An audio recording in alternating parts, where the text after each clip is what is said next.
الرحیم السلام علیکم ورحمۃ اللہ وبرکاتہ۔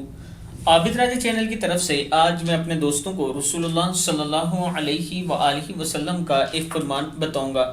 کون سا صدقہ افضل ہے؟ حضرت ابو ہریرہ رضی اللہ تعالیٰ عنہ فرماتے ہیں کہ ایک شخص نے عرض کی، یا رسول اللہ صلی اللہ علیہ وآلہ وسلم کون سا صدقہ سب سے افضل ہے؟ تو آپ صلی اللہ علیہ وآلہ وسلم نے ارشاد فرمایا، اس حال میں صدقہ دینا کہ تم تندرست ہو، مال کی حرص رکھتے ہو، زندگی کی آرزو رکھتے ہو اور فقر سے ڈرتے ہو۔ نسائی کی حدیث ہے کہ اس حال میں آپ صدقہ کیا کرو جب آپ جوانی اور تندرستگی میں ہو، جب آپ کے اندر مال کی لالچ ہو، زندگی کی آرزو ہو اور فقر کی یعنی غربت کا اندیشہ ہو۔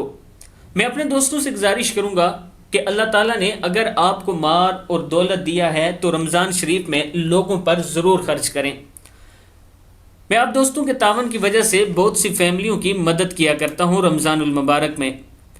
اس بار بھی کچھ دوستوں نے پیسے بھیجے تھے، وہ میں نے تقسیم کر دیے۔ اب مزید کچھ فیملیاں ہیں جنہیں راشن کی ضرورت ہے۔ اگر آپ دوست تعاون کریں گے تھوڑا تھوڑا تو انشاءاللہ ان سب کا رمضان المبارک اچھا گزر جائے گا اور اللہ تعالیٰ آپ کے مال میں بھی برکت ڈالے گا اور اس کا آپ کو اجر عظیم بھی عطا فرمائے گا۔